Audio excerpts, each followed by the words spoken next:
Assalamualaikum warahmatullahi wabarakatuh. A'udzu billahi minasy syaithanir rajim. Bismillahirrahmanirrahim. Alhamdulillahilladzi hadana lil kitabi was sunnah wa fahmihima wal 'amali bihima ala fahmi salafil ummah.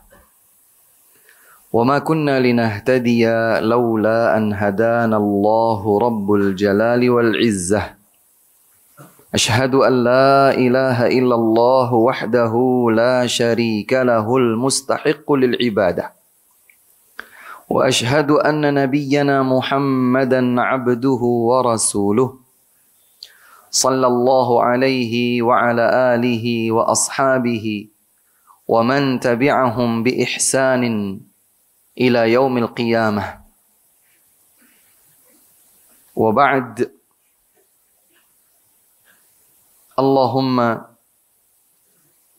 علمنا ما ينفعنا وانفعنا بما علمتنا وزدنا علما سبحانك لا علم لنا إلا ما علمتنا إنك أنت العليم الحكيم اللهم إنا نسألك علما نافعا ورزقا طيبا وعملا متقبلا اللهم إنا نعوذ بك من علم لا ينفع ومن قلب لا يخشع ومن نفس لا تشبع ومن دعاء لا يستجاب له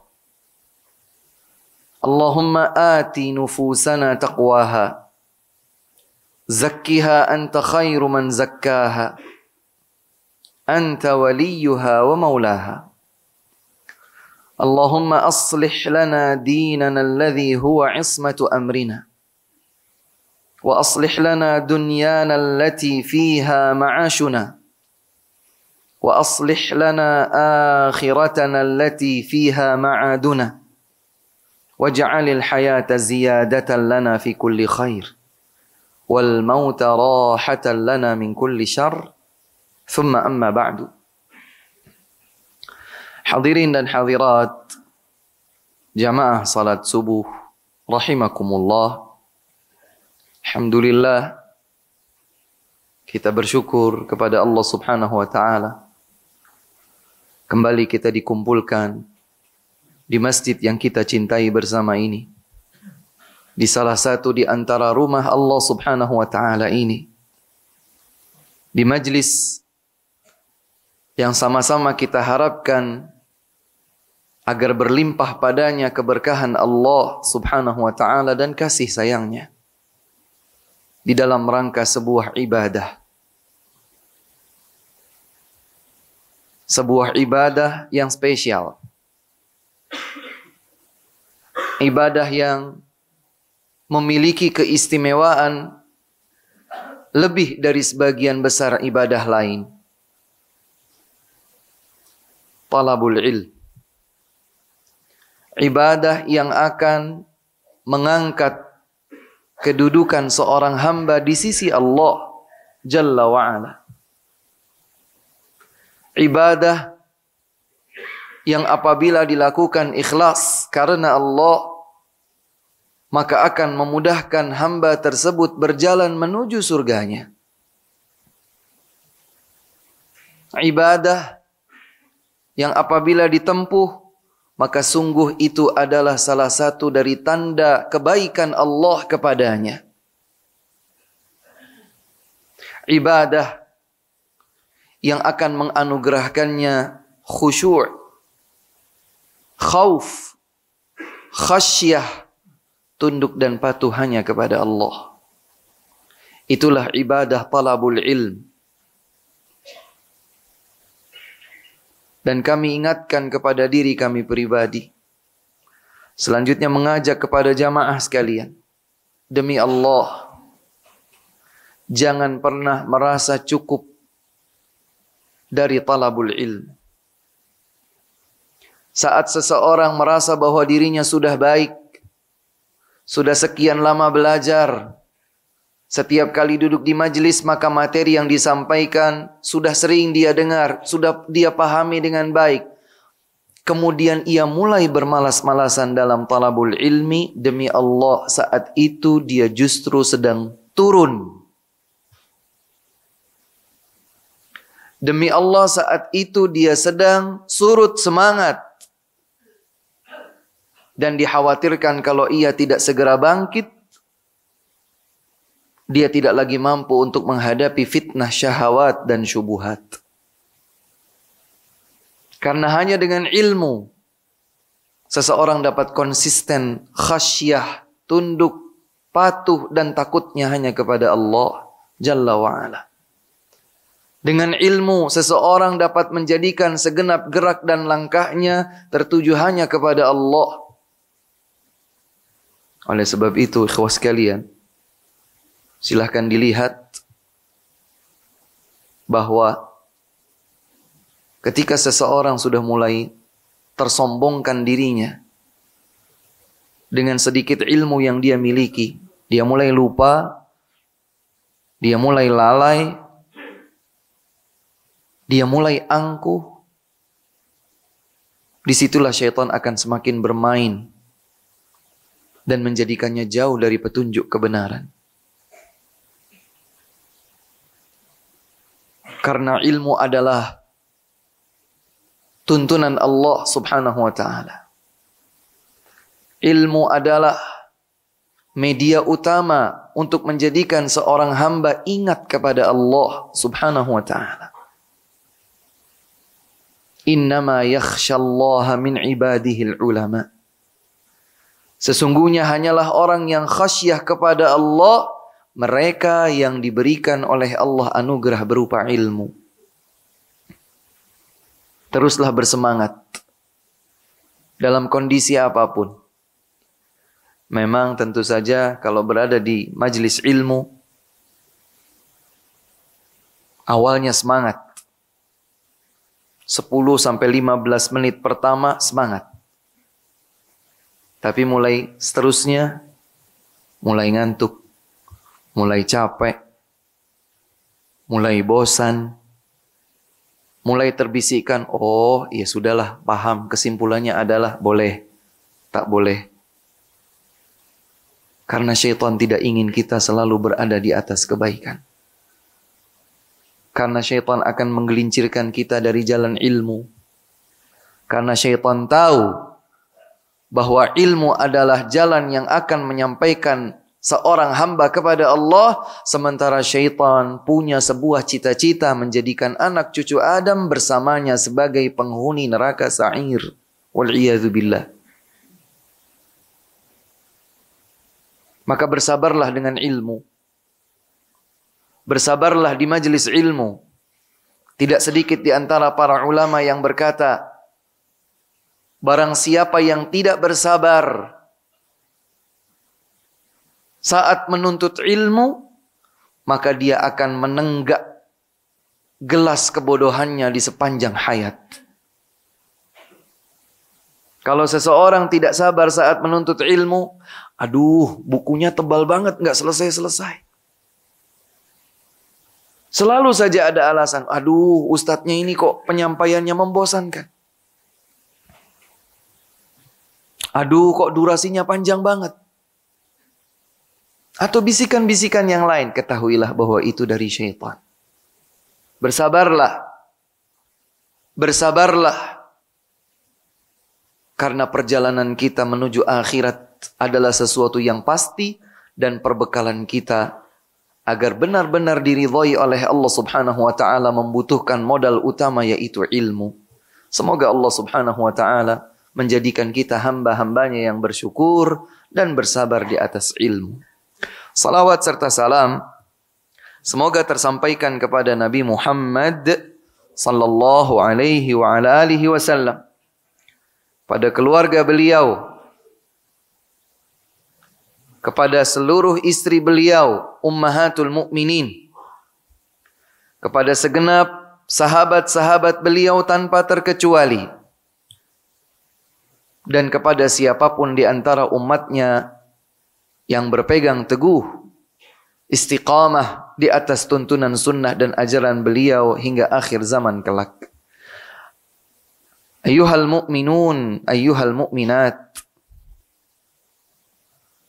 Melanjutkan kembali kajian kita bersama dalam kitab Al-Kabair. Kumpulan dosa-dosa besar yang menjadi perhatian khusus para ulama, termasuk beliau Al-Imam Az-Zahabi, yang sampai saat ini kitab beliau menjadi panduan kita dalam mengkajinya.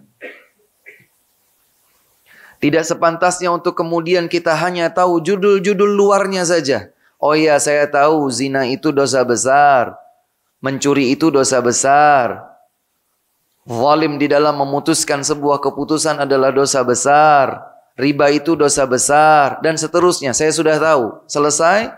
Apa bedanya kita sekarang dengan beberapa waktu yang lalu yang juga kita sudah tahu? Yang seharusnya membedakan kita antara sebelum mengkaji dengan setelah mengkaji, bahwa yang kita ketahui sebagai dosa besar dapat benar-benar menjadikan kita khasyah kepada Allah. Dan agar ilmu yang kita pelajari bersama dapat benar-benar menjadi nuansa ilmu dan amal dalam dinamika kehidupan kita. Dan agar ilmu yang kita pelajari dapat kita sampaikan kepada segenap anggota keluarga. Dengan itulah kita semestinya terbedakan antara setelah mengkaji dengan sekedar dulu tahu dan menjadi wawasan. Tidak terasa bahwa kita telah sampai kepada dosa besar yang terakhir dibahas, yaitu dosa besar yang ke-32. Dosa seorang hamba yang tidak bersih-bersih saat buang air. Dan dalam riwayat yang lain disebutkan, maksudnya adalah juga tidak menutup diri saat buang air. Karena sebagian riwayat menyebutkan la yastanzih. Riwayat yang lain menyatakan la yastatir. Tatkala Nabi Muhammad sallallahu alaihi wasallam sedang berjalan, beliau melewati dua kuburan, beliau terhenti dan berkata, sesungguhnya dua orang ini. Beliau mengisyaratkan kepada dua kuburan yang beliau lewati. Saat itu beliau bersama dengan para sahabatnya. Kata beliau, dua orang ini sedang diazab. Sebabnya adalah dosa yang mereka anggap ringan. Perkara yang mereka sepelekan dulu di dunia. Wa ma yu'adzabani fi kabir. Mereka berdosa dengan sebuah dosa yang mereka anggap kecil. Kemudian Rasulullah sallallahu alaihi wasallam menyatakan, ahaduhuma kana la yastanzihu min baulih. Salah satu dari keduanya tidak bersih-bersih saat buang air. Slep. Buru-buru langsung ditutup. Dia tidak pastikan bahwa semua najis buang airnya itu betul-betul sudah keluar, kemudian dibersihkan terlebih dahulu, kemudian baru kita tutup kembali.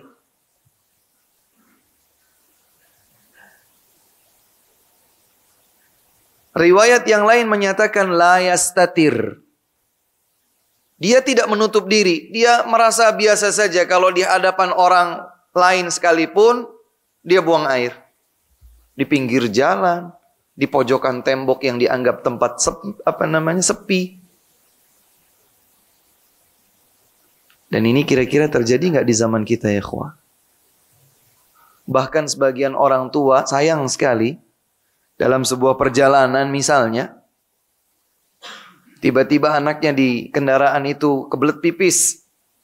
Terutama anak yang laki-laki. Turun. Sudah pipis di situ. Sejak kecil dibiasakan bahwa seperti ini biasa saja. Subhanallah. Mungkin karena beliau belum tahu ada hadis yang sedemikian. Hadis yang mengingatkan kepada kita bahwa tidak bersih dan tidak menutup diri saat buang air merupakan salah satu di antara dosa besar.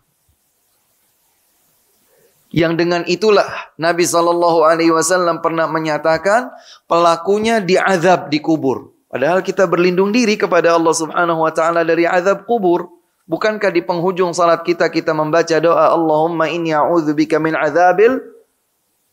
azabi jahannam wa min azabil qabr. Ya Allah, aku berlindung diri kepada Engkau dari azab jahannam dan aku juga berlindung diri kepada Engkau dari azab kubur. Adapun yang kedua, fakana yamshi bin namimah.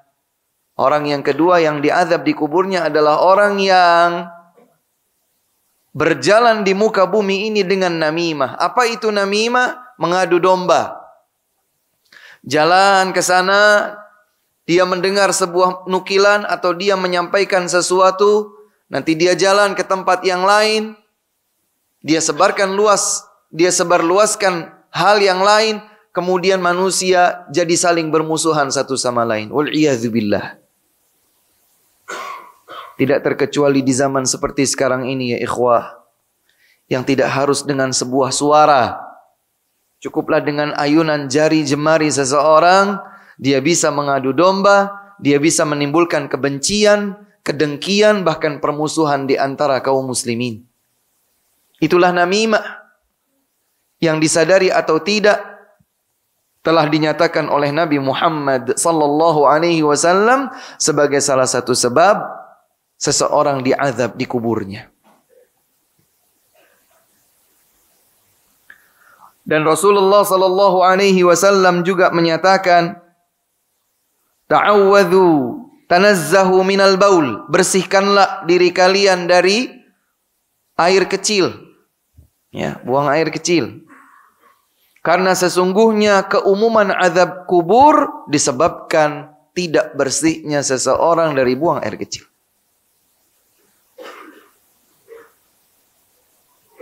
Pastikan sudah bersih. Apakah dengan tisu, apakah dengan air. Sudah bersih, selesai. Baru meninggalkan tempat. Lama Ustadz. Berapa lama sih? Sampai betul-betul tetesan terakhir selesai. Semua sudah dibersihkan. Sabar.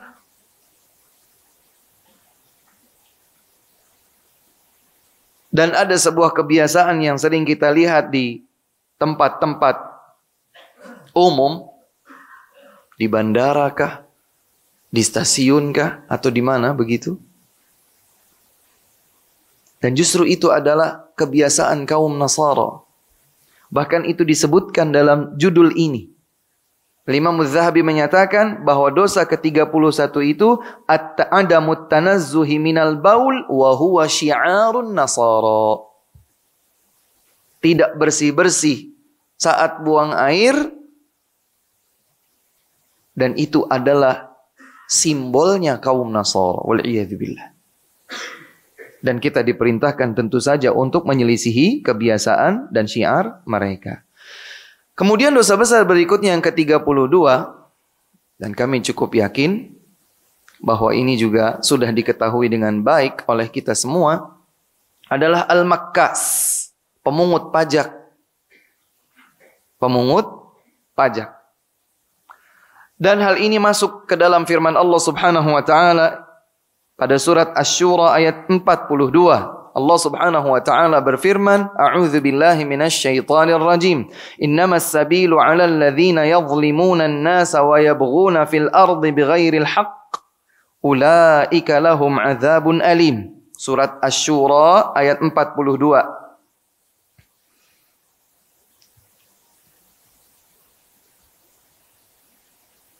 Sesungguhnya jalan adalah bagi orang-orang yang menzalimi manusia dan menyebarluaskan kerusakan di muka bumi ini tanpa kebenaran.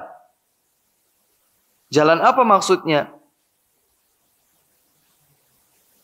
Jalan untuk ditegakkan kepadanya hukum Allah Subhanahu wa taala. Jadi hukum Allah Subhanahu wa taala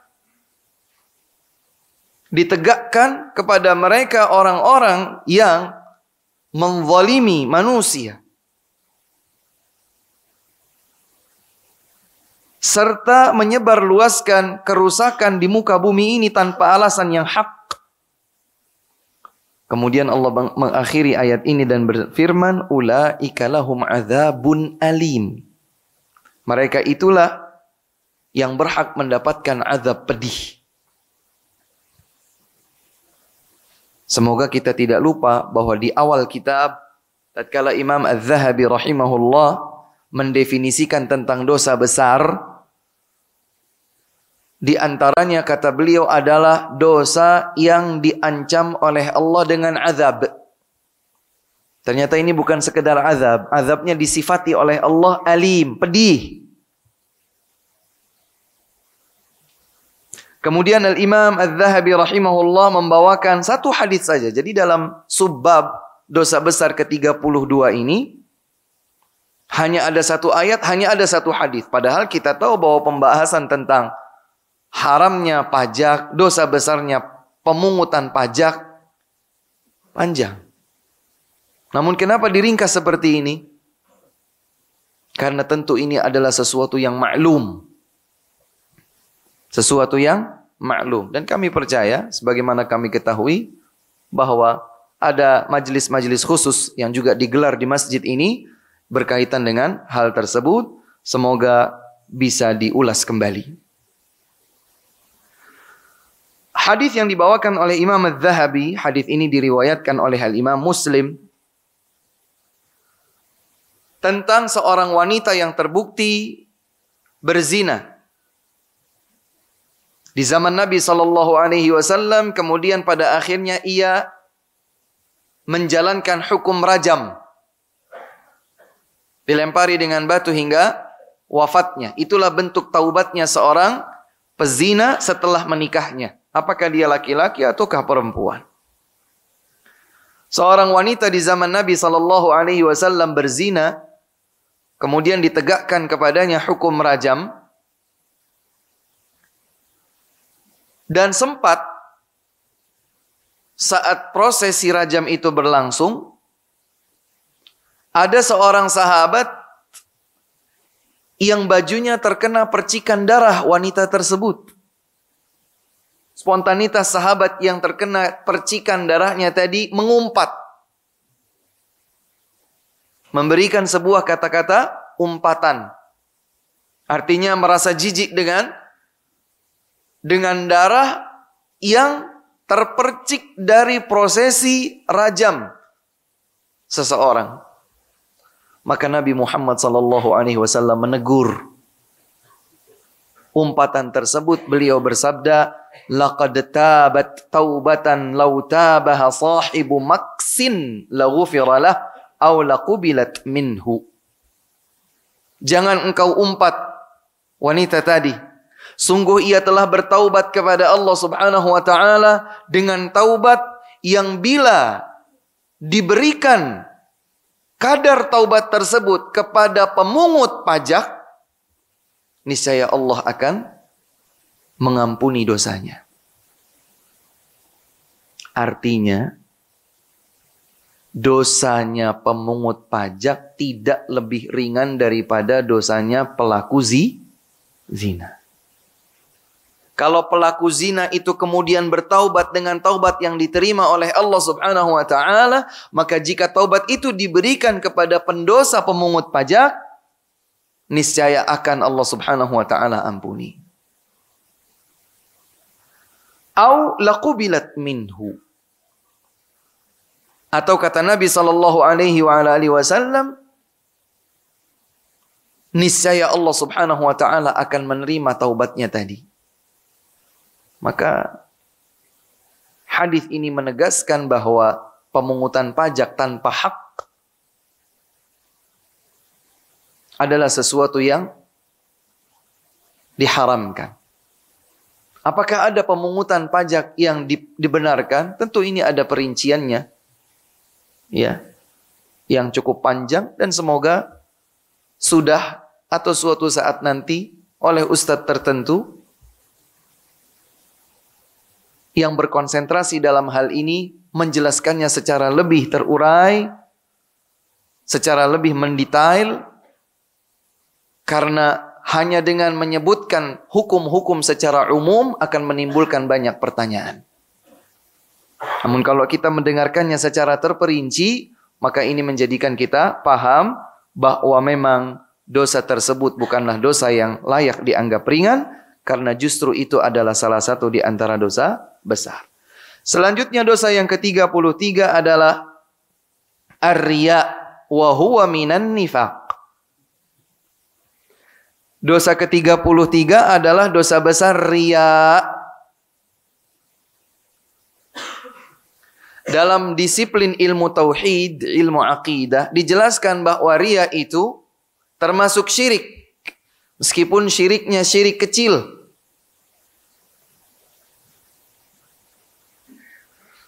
Tapi dosa syirik berupa riya tidak lebih ringan daripada sebuah kemunafikan. Dosa kecil berupa riya tidak lebih ringan daripada kemunafikan. Bayangkan kemunafikan, Pak. Dan dalam judulnya Al-Imam Adz-Dzahabi rahimahullahu ta'ala menyatakan riya itu adalah bagian dari nifaq, dari kemunafikan. Kemudian beliau membawakan beberapa ayat dan beberapa hadis. Di antaranya firman Allah Subhanahu wa taala dalam surat An-Nisa ayat 142. Allah Subhanahu wa taala berfirman menyatakan, a'udzu billahi minasy syaithanir rajim, yura'unan nasa wa la yadhkurunallaha illa qalila. Yang dekat dengan mushaf Al-Qur'an bisa langsung melihatnya bahwa ini adalah bagian ujung akhir dari sebuah ayat.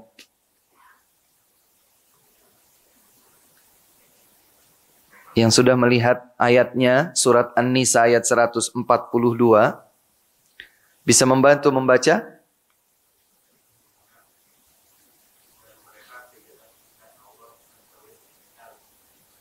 Awal ayatnya, akhi.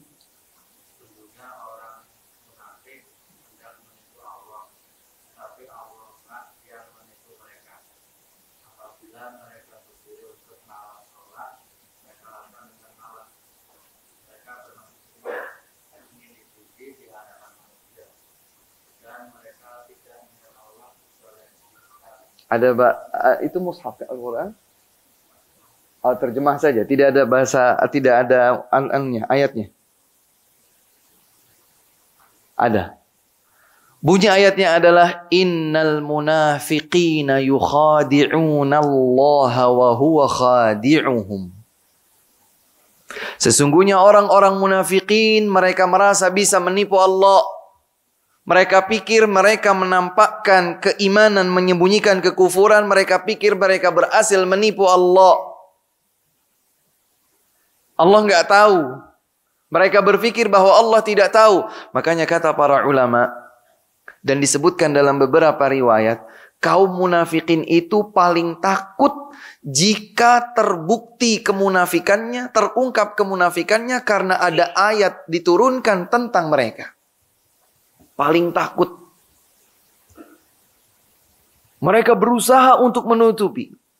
Mereka pikir bahwa mereka berhasil. Maka Allah menyatakan innal munafiqin yukhadi'una Allah. Sesungguhnya kaum munafikin itu menipu Allah. Apakah mereka berhasil menipu Allah? La. Wa huwa khadi'uhum. Justru Allah Subhanahu wa taala memperlakukan sebagaimana mereka lakukan. Kemudian mulai Allah Subhanahu wa taala menyebutkan sifat-sifat mereka. Idza qamu ila sholati qamu kusala. Jika mereka bangkit untuk salat, mereka dalam keadaan bermalas-malasan. Silahkan diukur diri kita masing-masing. Kalau ternyata di dalam diri kita ada kemalasan saat bangkit untuk salat, segera bertaubat kepada Allah. Karena salah satu sifat yang Allah sebutkan tentang kaum munafikin adalah mereka yang apabila bangkit untuk salat, mereka bermalas-malasan. Apalagi kalau ditinggalkan. Makanya para sahabat, di antara mereka ada yang berkata, kami tidak mengetahui orang-orang yang meninggalkan salat berjamaah kecuali kaum munafikin. Dan salat yang paling berat bagi kaum munafikin ada dua. Salat subuh dan salat isya. Di awal hari dan di penghujung hari.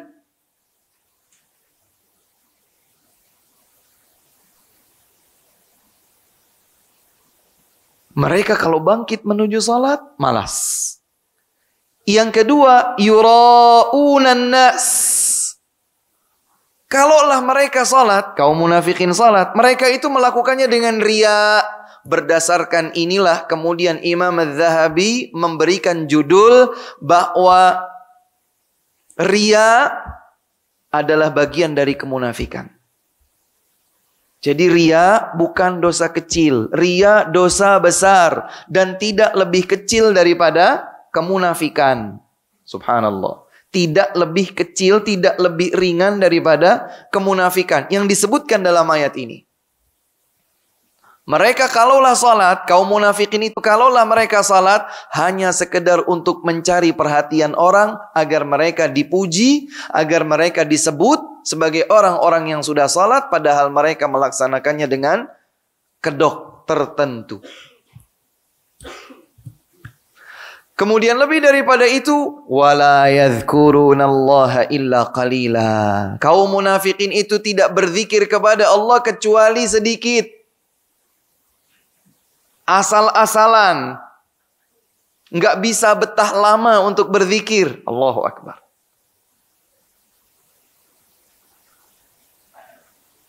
Ya, pengennya cepat-cepat.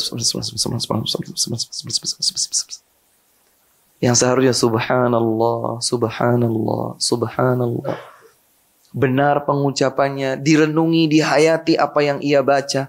Apa sih maknanya subhanallah, maha suci Allah. Sekalipun banyak orang yang berbuat kesyirikan, maka Allah tetap suci dalam tauhidnya. Dipahami dengan baik, direnungi, diayati bacaan itu. Sebagian orang tidak. Subah. Pada akhirnya dia cuma baca subah. Subhanallah. Maksudnya subhanallah. Tapi dia nggak bisa lama. Hamlah. Nggak tahu apa itu maksudnya. Padahal alhamdulillah. Sabar. Nggak lama kok. Allahu Akbar. Tidak, dia cepat. Akbar.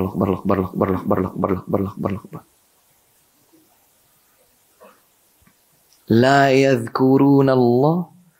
Mereka tidak berzikir kepada Allah illa qalila, kecuali sedikit. Padahal Allah Subhanahu wa taala menetapkan ya ayyuhalladzina amanu dzkurullaha dzikran katsira. Wahai orang-orang yang beriman, berzikirlah kalian mengingat Allah dengan zikir yang banyak. Ustaz, banyaknya berapa ribu? Nah, ini kekeliruan sebagian orang lagi. Pengen banyak, akhirnya tentukan angka tertentu. Ayo baca subhanallahnya jangan 33 kali, 1000 kali. Dari mana angka 1000 itu? Lah dari mana angka 33? Oh kalau 33 ada riwayatnya jelas. Yang 1000 dari mana? Kan supaya banyak. Kenapa banyak itu dibatasi dengan 1000? Di tempat tertentu yang Nabi telah jelaskan angka tertentu, maka itulah yang berlaku. Tidak disebutkan oleh Nabi SAW angka tertentu, maka berlaku keumuman makna, berzikirlah kepada Allah dengan zikir yang banyak. Sambil kita nyopir mobil, sambil kita siram tanaman, sambil kita berjalan, sambil kita bercengkrama dengan keluarga, menghabiskan waktu-waktu yang santai dengan sesuatu yang mubah, lisan kita tetap berzikir tanpa dibatasi angka tertentu. Zikran katsira. Kaum munafikin tidak banyak berzikir kepada Allah Subhanahu wa taala. Selanjutnya adalah ayat yang Allah firmankan pada surat Al-Baqarah ayat 264. Kalladzi yunfiqu malahu ria'an nas. Ini ayat tentang infak.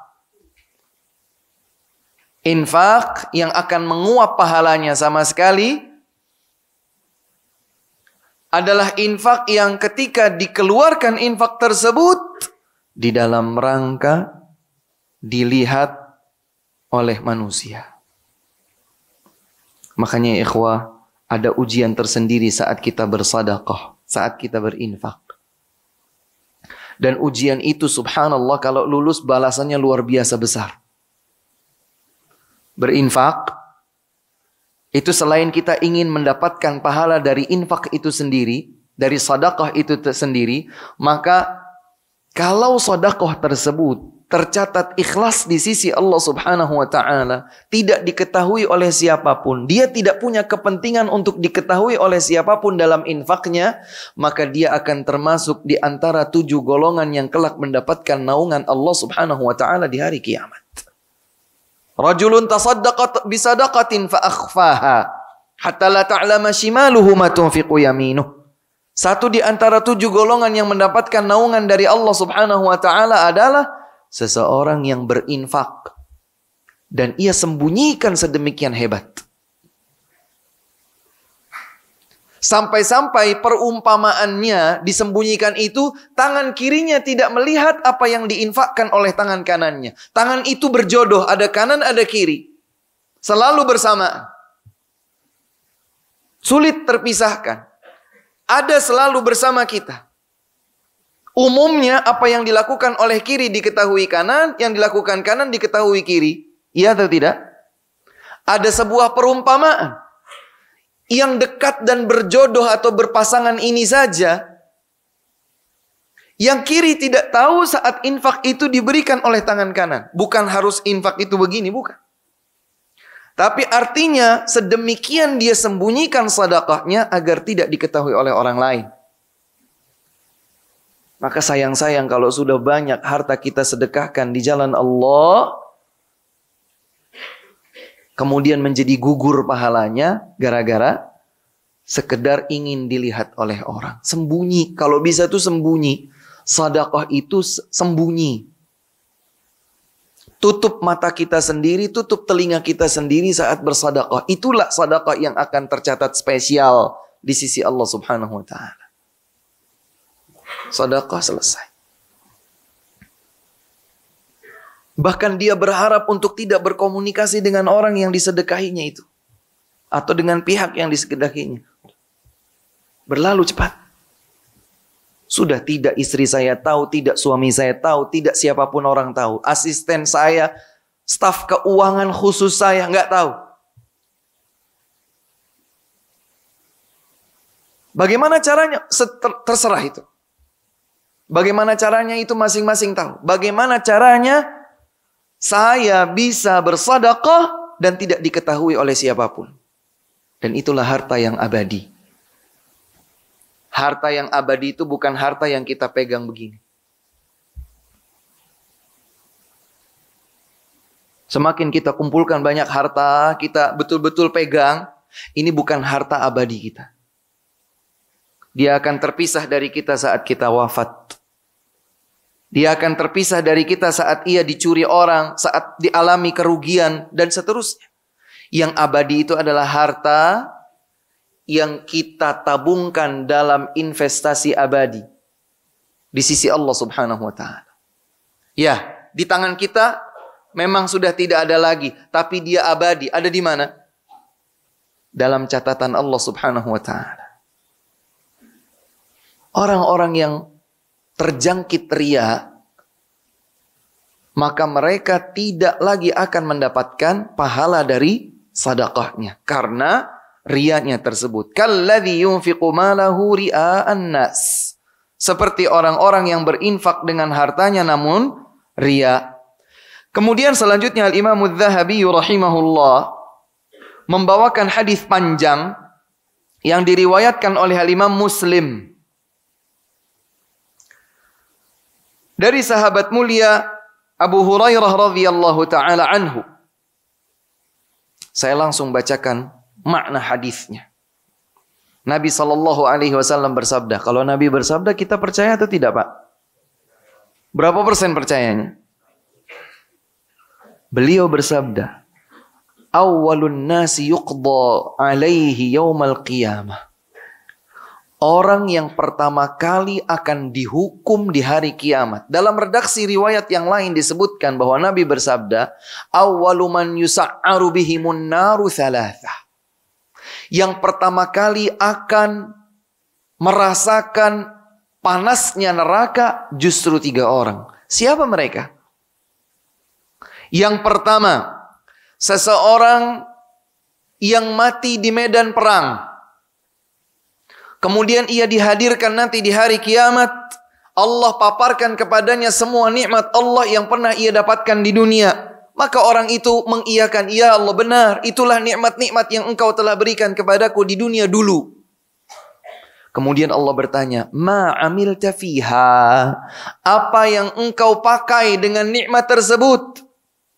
Untuk apa nikmat itu engkau gunakan? Maka orang tersebut berkata, qataltu fika hatta stushhidtu. Aku berperang sampai aku mati di jalan perang agamamu ya Allah. Allah berfirman, kadzabta, kamu bohong. Ya ikhwah,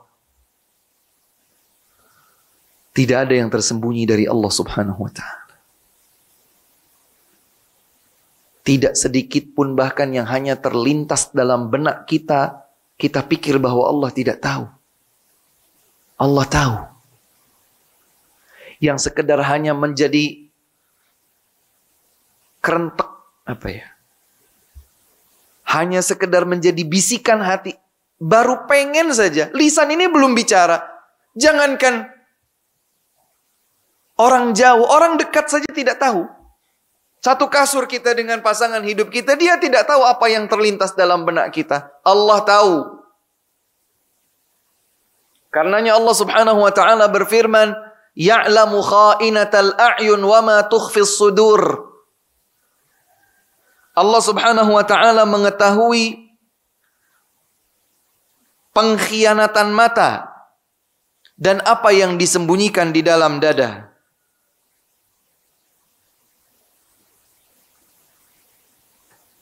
Ayat tersebut Allah Subhanahu wa ta'ala firmankan dalam surat Ghafir ayat 19. Ya'lamu kha'inatal a'yun wa ma tukhfis sudur. Surat Ghafir, surat ke-40 ayat 19.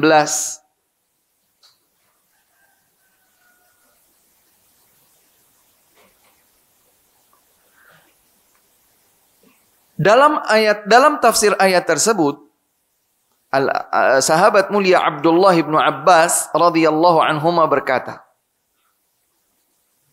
Allah memberitahukan tentang ilmunya yang luas, ilmunya yang meliputi segala sesuatu. Kemudian Ibnu Abbas menggambarkan bahwa ada seseorang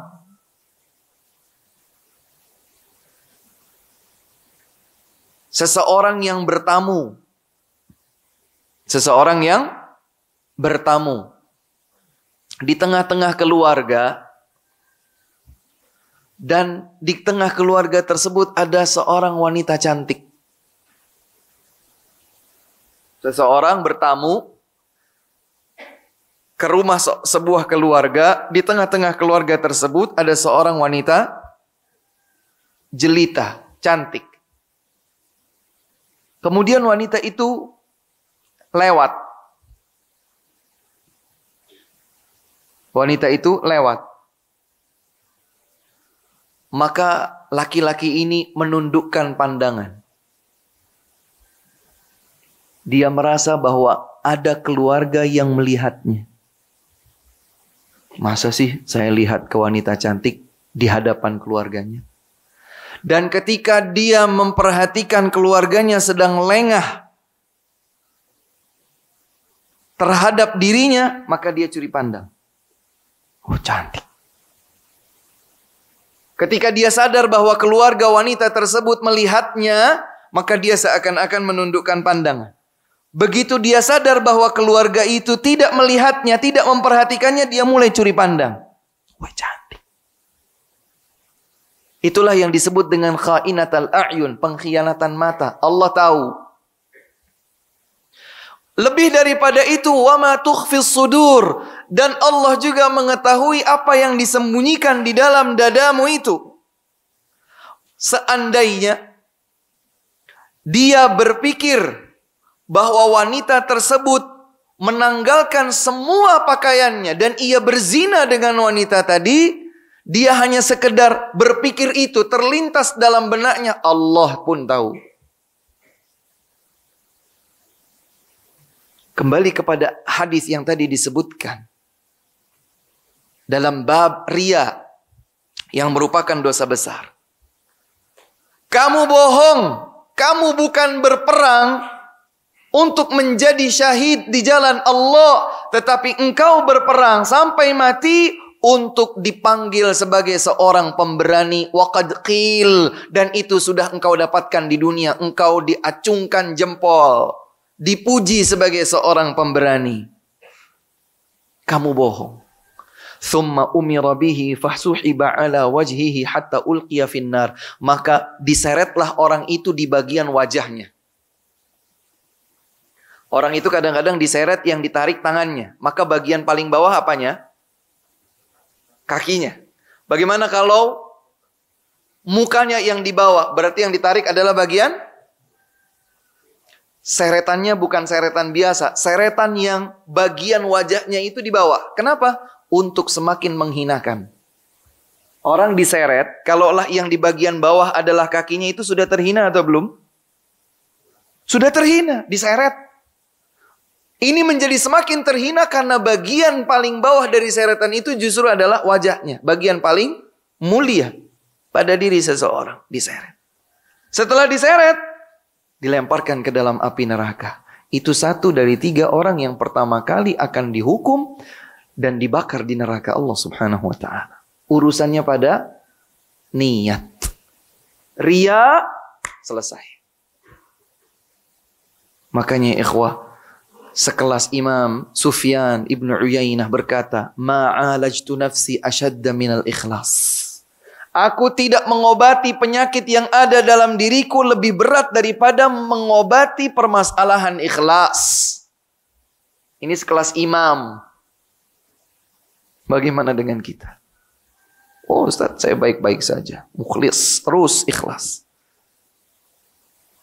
Kita harus betul-betul memperhatikan ini dengan baik. Orang yang kedua dari 3 orang tersebut adalah orang yang belajar ilmu agama dan mengajarkannya. Yang belajar atau yang mengajarkan. Dan orang yang membaca Al-Quran, dia dibangkitkan, dia ditanya, dihamparkan kepadanya semua nikmat. Kamu kenal dengan nikmat-nikmat ini? Kamu akui bahwa ini adalah nikmat yang telah diberikan Allah kepadamu? Maka dia akan berkata, ya Allah, benar. Itu semua adalah nikmat yang kau berikan kepadaku. Madza amilta fiha? Apa yang sudah engkau lakukan pada nikmat tersebut? Dia akan berkata, qara'tu fikal Qur'an. Aku baca Al-Quran untukmu ya Allah. Atau dia akan berkata, ta'allamtul ilma wa 'allamtuh.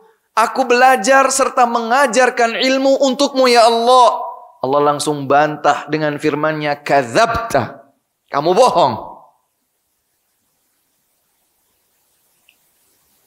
Kalau yang menjustifikasi itu, bohong itu adalah Allah, kira-kira pengakuan siapa yang dibenarkan?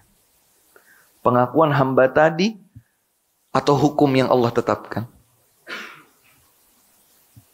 Allah yang akan hukumi. Kamu bohong. Belajarmu, engkau mengajar, engkau baca Al-Quran untuk dipuji oleh orang lain. Wal'iyadzubillah. Maka demikian pula dengan urusan seorang imam ini. Imam salat. Imam salat itu bukan hanya sekedar dia benar-benar harus menguasai fiqhus salat. Fikih salat, fikih menjadi imam, mulai dari takbir sampai taslim. Lebih daripada itu, seorang imam memiliki ujian besar saat ia membacakan Al-Quran. Dia memperindah suaranya, dia memperbagus tajwidnya, dia pilih ayat-ayat yang ini, yang itu, dan seterusnya. Kalau sedikit saja dia tergelincir, urusannya itu seperti yang hadis ini sebutkan. Allah akan katakan, bohong, kamu tidak baca Al-Quran untukku. Kamu bukan belajar dan mengajarkan ilmu karenaku. Itu semua kamu lakukan untuk disebut sebagai seorang alim atau sebagai seorang qari, dan itu engkau telah dapatkan di dunia. Allah akan tarik dia, seret wajahnya, dan Allah akan lemparkan ia ke dalam neraka. Na'udzubillah. Kemudian yang ketiga adalah seseorang yang diluaskan oleh Allah rizkinya dari berbagai bentuk harta. Rajulun wassa'allahu alaihi wa a'tahu min asnafil mal. Ini punya, itu punya, ini punya, itu punya. Banyak dia punya. Kaya dia. Alhamdulillah. Fa'utiya bihi fa'arrafahu ni'amah. Sama, dia dihadirkan di hari kiamat. Dia diajak untuk mengingat kembali, kenal dengan nikmat ini, itu, ini, itu. Dia tidak bisa mengingkar, iya wahai Allah, benar. Itu adalah semua nikmat yang engkau berikan kepadaku dulu di dunia. Maka Allah akan bertanya, ma'amilta fiha. Apa yang telah engkau amalkan pada hartamu itu? Dia akan berkata, ma taraktu min sabilin tuhibbu an yunfaqa fihi illa anfaqtu fihi lak. Ya Allah, aku tidak sisakan satu kesempatan pun. Itu adalah kesempatan berinfak untukmu, kecuali aku infakkan. Artinya dia mengakui bahwa, ya Allah, luasnya rizkimu untukku ini tidak pernah dibiarkan kecuali di jalan kebaikan. Setiap ada kesempatan kasih, kesempatan kasih, kesempatan kasih. Dia infakkan. Itu yang dia akui. Allah langsung membantah, kadzabta. Kamu bohong. Pengakuanmu itu dusta. Walakinnaka fa'alta liyuqal huwa jawad. Kamu lakukan itu semata untuk dipanggil sebagai orang yang dermawan. Oh, orang kaya, dia mampu dan dia murah hati untuk memberi, untuk sekedar mendapatkan itu. Makanya tadi disebutkan, kembali kami ulangi, untuk diri kami pribadi dan siapapun dari kita, infak kita itu tidak mesti besar, tidak harus selalu besar. Infak itu berarti bukan dengan kuantitasnya, tapi dengan kualitasnya. Maka yang kami ingatkan kepada diri kami pribadi, selanjutnya kami mengajak kepada ikhwas sekalian, kalau dalam masalah infak sebisa mungkin sembunyikan. Sebisa mungkin. Kalau kemudian kita dalam kondisi tertentu, ini saya kalau infakkan diketahui oleh orang lain, akan terganggu keikhlasan saya, tunda-tunda. Cari waktu yang lain. Nggak ada yang tahu, infakkan. Tidak ada yang tahu, siapapun. Kalau zaman sekarang misalnya ada peluang-peluang kebaikan, dilihatnya, oh ada nomor rekening, artinya saya tidak perlu berkomunikasi dengan siapapun. Langsung, kirimkan. Sebisa mungkin kalau seandainya kita bisa bilang kepada lembaga keuangan, hilangkan jejak saya dalam transfer ini. Kalau bisa kita lakukan itu, lakukan. Sudah. Dan semakin besar kita bisa berinfak dengan cara seperti itu, demi Allah, itulah yang kita harapkan suatu saat nanti akan menjadi pemberi syafaat bagi kita di hari kiamat. Ustaz, saya cuma bisa kasih 10.000. Jangankan 10.000. Bahkan lebih kecil daripada itu, bukan dilihat dari kuantitinya. Bukan dilihat dari berapa jumlahnya. Tidak. tetapi dari bagaimana kualitas keikhlasan saat kita berinfak dengan harta tersebut. Maka riya adalah penyakit yang dapat menggugurkan pahala setiap amal. Bahkan lebih daripada itu, ini adalah dosa besar yang tidak lebih ringan daripada sebuah kemunafikan. Demikian pula dibawakan hadis yang diriwayatkan oleh Al-Bukhari bahwa Ibnu Umar radhiyallahu taala anhuma menceritakan ada sebagian orang yang berkata kepada Nabi sallallahu alaihi wasallam, beliau berkata kepada Abdullah ibnu Umar. Jadi beberapa orang datang berkata kepada Ibnu Umar. Mereka menyatakan, inna nadkhulu ala umaraina. Kami itu menemui pimpinan-pimpinan. Artinya orang-orang bergengsi ini. Bisa melewati protokoler. Dia berjumpa dengan para pemangku jabatan. Fanaqulu lahum bi khilafi ma natakallamu bihi idza kharajna min indihim. Kita bicara di hadapan para pemimpin tersebut dengan ungkapan-ungkapan yang tidak sama jika kita sudah keluar tidak lagi bersama mereka. Paham maksudnya? Menjilat. Dia di hadapan pemimpin bilangnya A. Entah untuk mencari simpatik, entah untuk didekatkan oleh pemimpin agar mendapatkan posisi yang aman, bagus, dan seterusnya. Kalau keluar dari majelis para pemimpin itu, wah bicaranya lain lagi, B. Mereka melaporkan ini kepada Abdullah ibnu Umar. Kami itu, kalau di hadapan para pemimpin, kami bicara A. Kalau kami sudah tidak lagi di hadapan mereka, kami bicara B. Maka kata Abdullah ibnu Umar, kunna na'uddu hadza nifaqan ala ahdi Rasulillah sallallahu alaihi wasallam. Dahulu kami menganggap itu, memahami itu sebagai bagian dari kemunafikan. Artinya riya itu terkadang tidak hanya terjangkit pada ibadah mahdhah kepada Allah. Riya itu juga kadang terjangkit pada perkara-perkara yang bukan ibadah mahdhah. Ini lihat.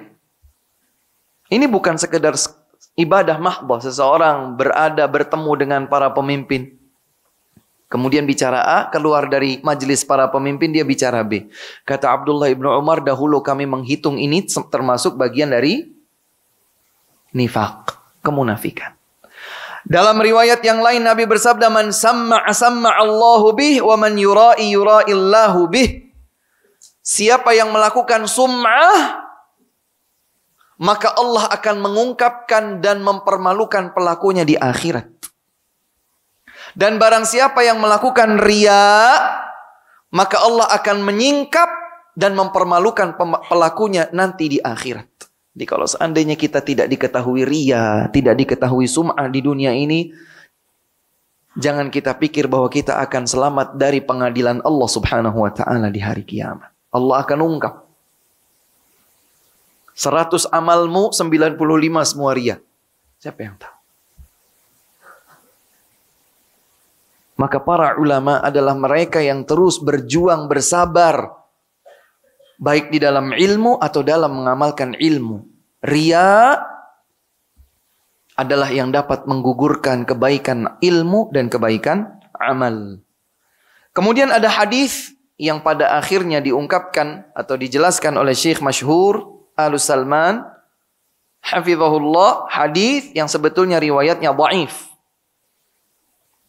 Tapi di sini Imam Zahabi menyatakan hadis ini disahihkan oleh Al-Hakim. Namun kalau di cross check ternyata memiliki kelemahan yang tidak kecil. Dikatakan al-yasiru minar riya'i syirkun. Riya meskipun sedikit adalah kesyirikan. Hadis ini dengan redaksi ini, dengan jalur ini yang sampai pada hadis pada sahabat Mu'adz ini dhaif. Cukuplah buat kita hadis-hadis sahih yang lain yang mewaspadakan kita terhadap bahaya riya. Hadirin yang dimuliakan Allah subhanahu wa ta'ala. Itulah dosa-dosa besar yang kita bahas pada kesempatan pagi hari yang baik dan berbahagia ini. Semoga bermanfaat bagi kita semua. Wallahu ta'ala a'lamu bis-shawab. Wa sallallahu wa sallama wa baraka ala nabiyyina Muhammadin wa ala alihi wa sahbihi wasallam. Sebelum kami tutup, jika ada yang ingin ditanyakan dipersilahkan.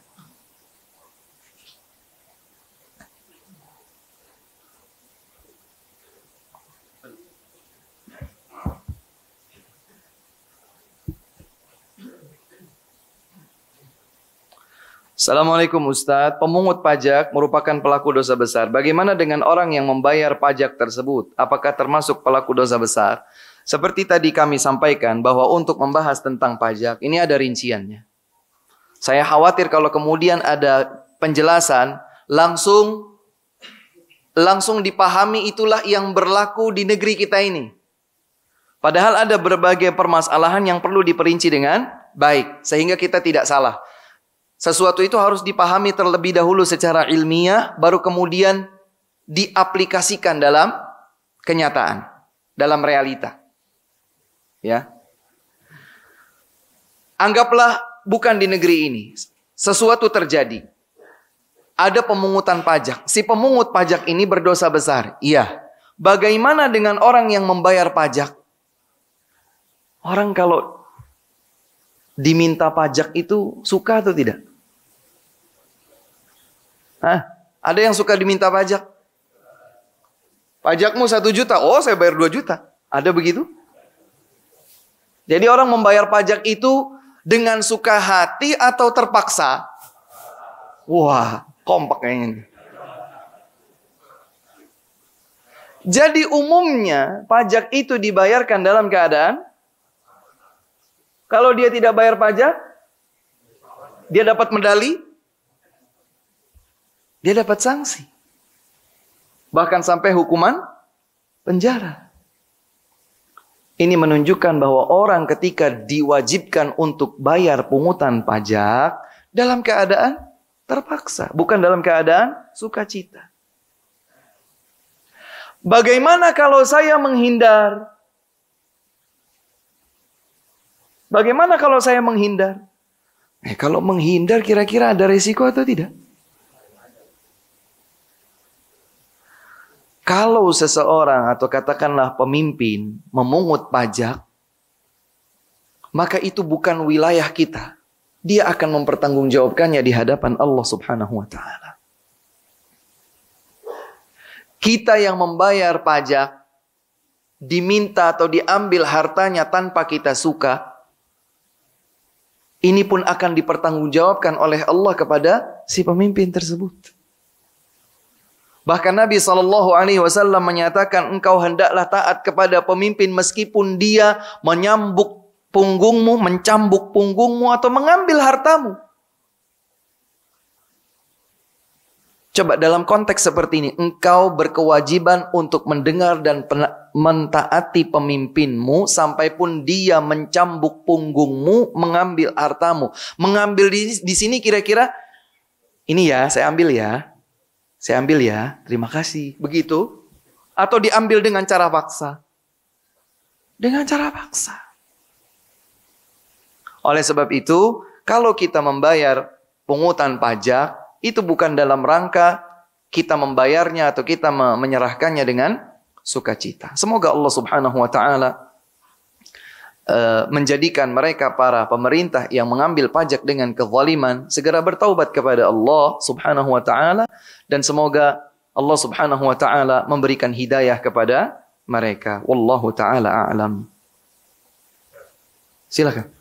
Nah kan, jadi muncul pertanyaan banyak. Karena memang demikian butuh perincian. Silakan Pak. Pada saat bayar pajak?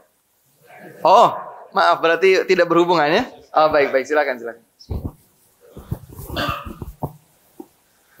Kalau terjadi ria, solusinya setelah itu gimana, Ustaz? Sudah terlanjur terjadi? Ya. Ibadahnya sudah habis? Ya. Sudah selesai? Sudah. Ibadah selesai, terlanjur ria. Apa yang harus saya lakukan? Perbanyak istighfar. Perbanyak taubat kepada Allah Subhanahu wa taala. Pahala amalnya hilang atau tidak, Ustaz? Allahu a'lam, kita tidak tahu. Karena ini juga diperselisihkan di antara para ulama.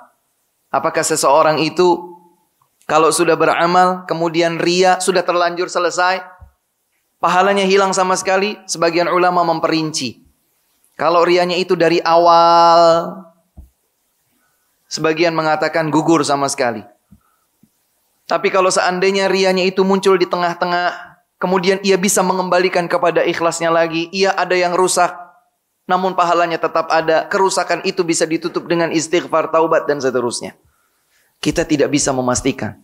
Toh para ulama juga berselisih pendapat dalam hal ini. Namun kepentingan kita adalah bagaimana agar riya itu yang kita yakini sebagai sebuah kesyirikan, meskipun kesyirikan kecil, namun tidak lebih ringan daripada kemunafikan, bagaimana caranya agar kita tidak diazab oleh Allah disebabkan olehnya.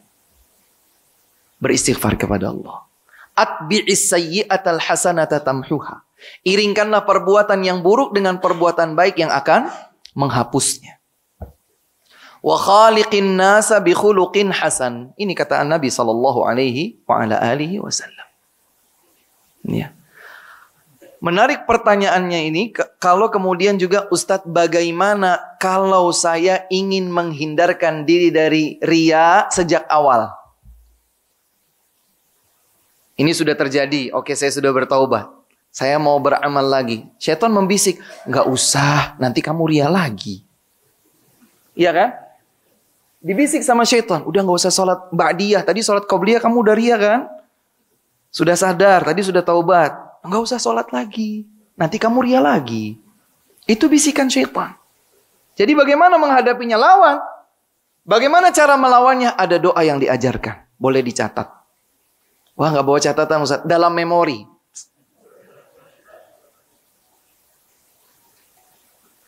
Doanya adalah Allahumma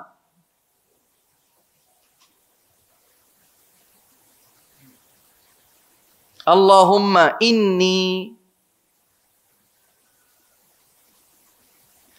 a'udzubika. Saya ulangi. Allahumma inni a'udzubika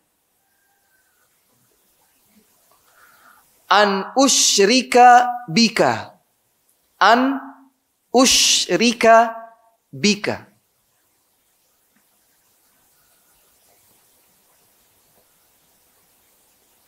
Wa ana a'lam. Saya ulangi. An usyrika bika. Wa ana a'lam. Wa ana a'lam. Saya ulangi dari awal. Allahumma inni a'udzubika an usyrika bika wa ana a'lam.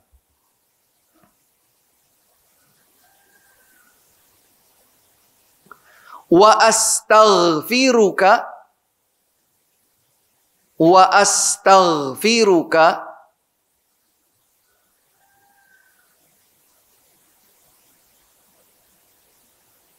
ma lam a'lam. Ma lam a'lam. Saya ulangi dari awal.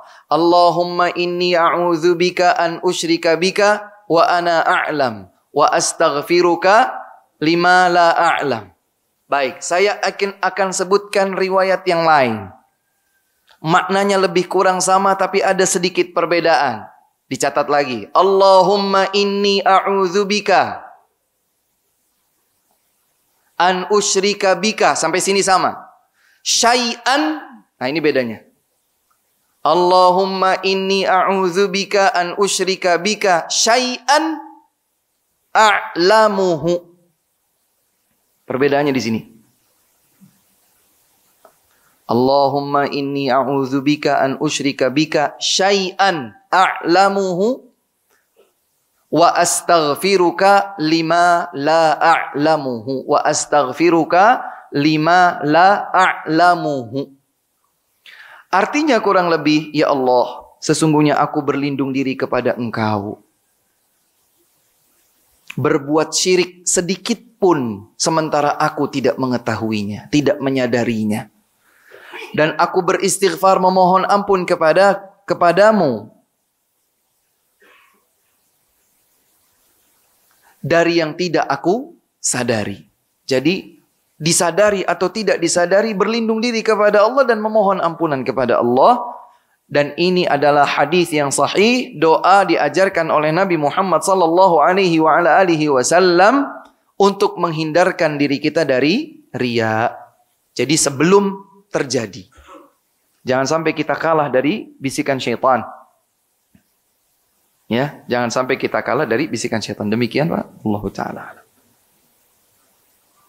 Silakan.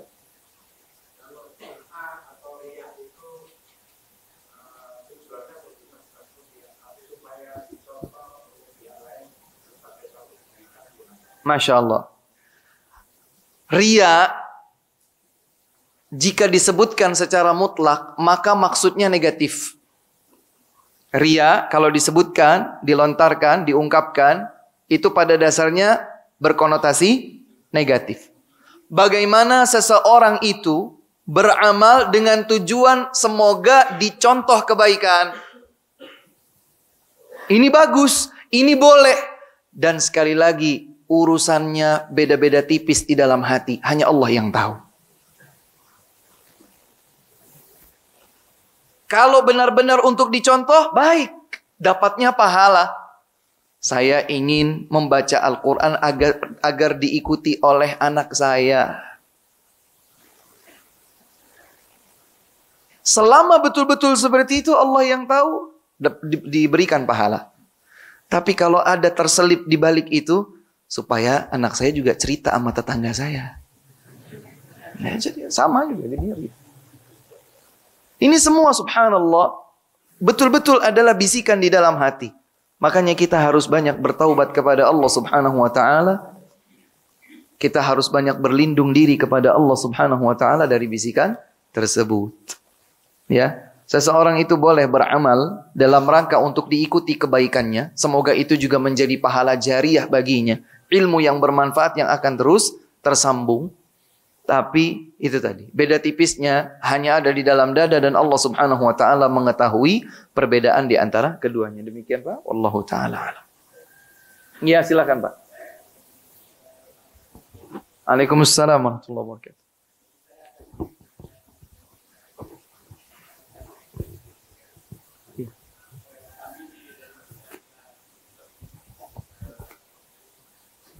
Ahli kelas Duku Jamrut, masjid kecil Ustaz.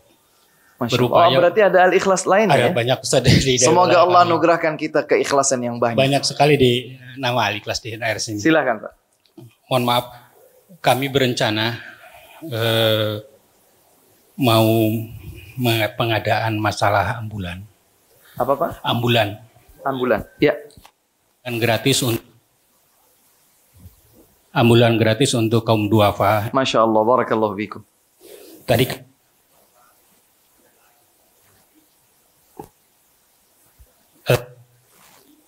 masalahnya nih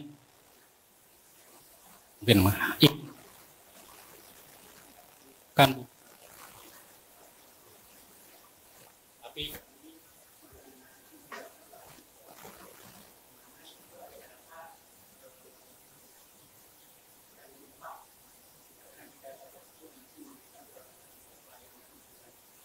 ya.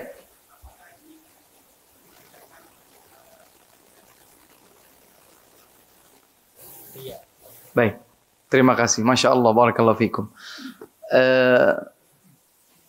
Pertanyaan yang sudah semakin aplikatif dalam kehidupannya. Seperti kasus yang beliau sampaikan.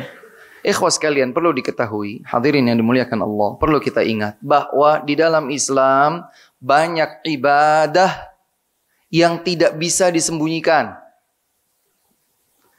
Salat berjamaah. Oh, saya supaya nggak kena riya, salatnya di rumah. Ya nggak bisa. Ada sesuatu yang tidak bisa dihindarkan diketahui oleh orang lain. Ada sesuatu yang tidak bisa dihindarkan diketahui oleh orang lain. Makanya infak itu atau sedekah itu bukan semata-mata hanya yang tersembunyi yang bisa diterima sebagai amal saleh. Yang diketahui pun bisa menjadi amal saleh. Permasalahannya ada di mana tadi? Di sini. Jadi dalam banyak ayat Al-Quran disebutkan al-infaq Itu dilakukan fisirri wal alan, dengan keadaan sembunyi ataupun di hadapan yang lain. Makanya dahulu Nabi SAW ketika harus mempersiapkan pasukan, tidak ada uang. Pemerintah tidak memiliki cukup harta. Musimnya paceklik, maka Nabi SAW membangkitkan semangat para sahabat untuk berinfak. Jadi Nabi SAW mengajak serta membuka kesempatan pahala. Ayo siapa mau berinfak? Dan ini adalah sebaik-baiknya perbuatan. Sebagaimana firman Allah dalam surat An-Nisa ayat 114. La khaira fi kathirin min najwahum illa man amara bi sadaqah aw ma'ruf aw islahin bainan nas. Wa man yaf'al dhalika ibtigha'a mardatillahi fasawfa nu'tihi ajran 'azima. Tidak ada kebaikan pada bincang-bincang mereka dengan suara lirih, apalagi dengan suara keras. Tidak ada kebaikannya kecuali yang mengajak manusia untuk bersedekah. Kalau mengajak manusia untuk bersedekah itu berarti kan diketahui atau tidak? Au ma'ruf, atau mengajak kepada kebaikan. Au islahim bainan nas, atau mendamaikan di antara manusia. Barang siapa yang melakukan hal tersebut dengan mengharapkan ridha dari Allah, maka kami akan berikan untuknya pahala yang besar. Nah, kalau sebuah ibadah tidak mungkin tidak diketahui oleh orang, maka tetap laksanakan. Haji, waduh gimana saya haji, kelihatan sama orang nih, saya takut ria ini. Ya udah, hajinya bulan Syawal, atau hajinya bulan Rabiul Awal. Enggak bisa. Ya haji diketahui oleh orang. Memang ini ibadah yang punya salah satu tujuan hikmahnya untuk menampilkan syiar Islam. Maka apa yang tidak bisa dihindari, lakukan, namun hati ini ditata. Contoh, saya ingin berinfak kepada sebuah lembaga. Saya berusaha untuk tidak diketahui, misalnya. Tetapi lembaga tersebut juga nggak bisa, nggak mencantumkan seseorang. Ini harus ini. Maka dia lacak. Pak, saya mendapatkan catatan transfer. Tapi namanya tidak tertera. Saya coba lacak, ternyata ini adalah nomor rekening Bapak. Betul? Kalau saya bilang, oh enggak betul. Bohong atau tidak? Maka saya bilang apa? Betul, tapi saya mohon tolong jangan beritahukan siapa-siapa. Kalau memungkinkan untuk dicantumkan Abdullah atau hamba Allah, seandainya mungkin itu, saya harap itu. Wah, nggak bisa Pak, kalau hamba Allah harus namanya. Berikan laqab Ibnu Abdillah, putra hamba Allah. Dengan berbahasa Arab kan, Ibnu Abdillah. Wah, nggak bisa Pak, harus nama Bapak. Bahkan ini harus dengan nomor KTP. Waduh, ya sudah. Dicantumkan, tolong jangan diketahui. Tolong bantu saya untuk menutupinya. Jazakallahu khair. Usaha sudah. Saya berusaha untuk menyembunyikan sudah. Tapi ternyata harus tetap diketahui untuk tertib administrasi laporan dan seterusnya. Kadang-kadang tidak bisa dihindari. Ya sudah. Kita memohon kepada Allah dikuatkan ikhlasnya agar sampai wafat ini tidak muncul ria. 7 tahun berlalu, 8 tahun berlalu, 10 tahun berlalu. Itu masjid bisa berdiri saya. Kapan dulu? 10 tahun dia berhasil menjaga pahalanya, gugur di tahun ke-10. Subhanallah. Jaga. Dijaga. Dan ini berat. Makanya sebagian ulama berkata, ikhlasu sa'atin najatul abad. Mampu ikhlas sesaat saja, maka boleh jadi itu adalah keselamatannya yang abadi. Jadi disebabkan keikhlasannya yang sesaat itu, dia terselamatkan dari api neraka dan masuk ke dalam surga. Wah, enak dong. Sebentar, iya sebentar, sesaat saja. Bisa menjadi keselamatan abadi, tapi kemudian disambung oleh perkataan mereka, walakinnal ikhlasa aziz. Tapi keikhlasan itu super sulit. Keikhlasan itu berat. Semoga Allah Subhanahu wa taala anugerahkan kita keikhlasan di setiap amal. Amin. Terjawab insyaallah, Pak? Baik. Masih ada yang lain tentang riya dan sekitarnya? Ada, silakan, Pak.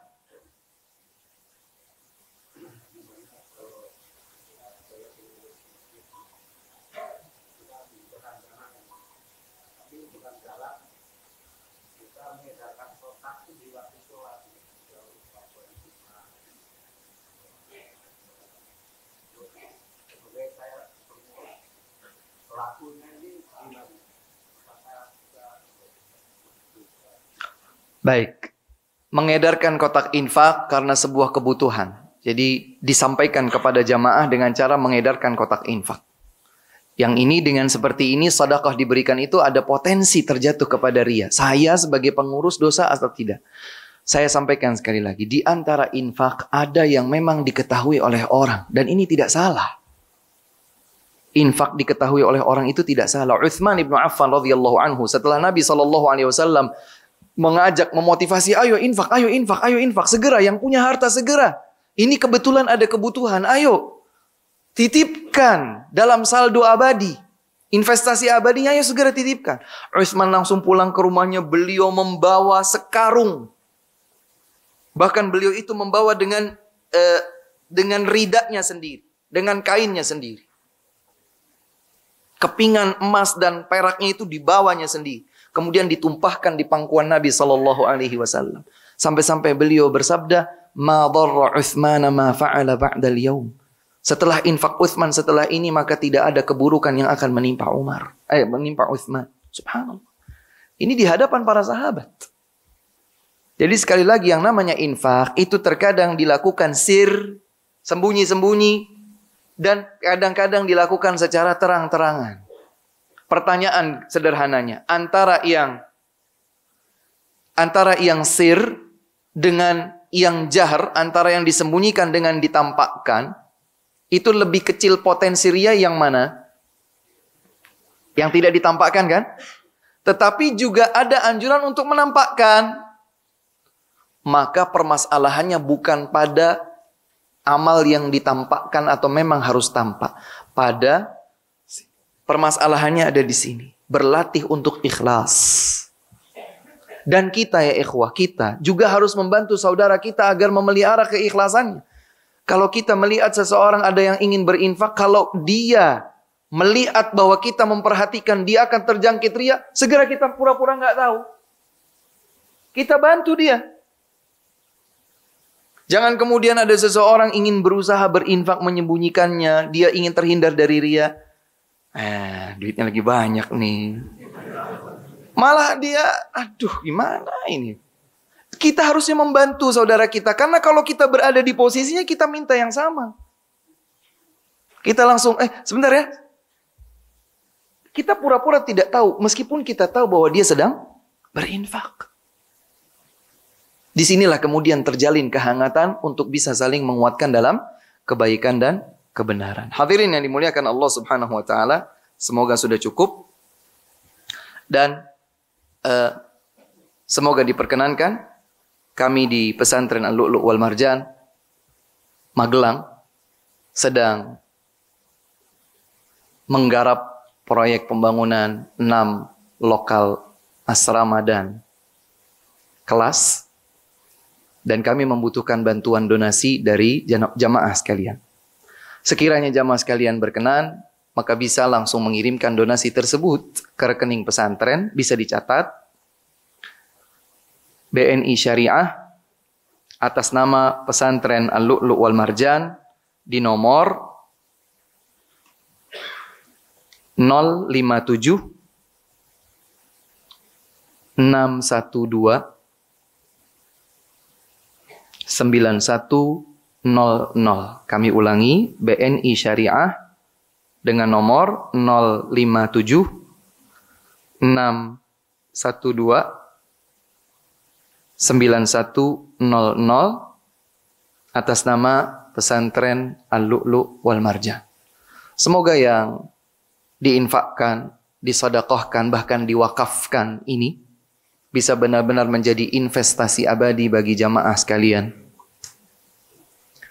Dan semoga Allah Subhanahu wa taala menerima segenap amal kita sebagai amal yang tercatat ikhlas kepada Allah, dan semoga Allah Subhanahu wa taala senantiasa mengampuni dosa-dosa dan kekhilafan kita. Wabillahil hidayatu wat taufiq wa akhiru da'wana alhamdulillahi rabbil alamin. Subhanakallahumma wa bihamdika asyhadu an la ilaha illa anta astaghfiruka wa atubu ilaik. Assalamualaikum warahmatullahi wabarakatuh.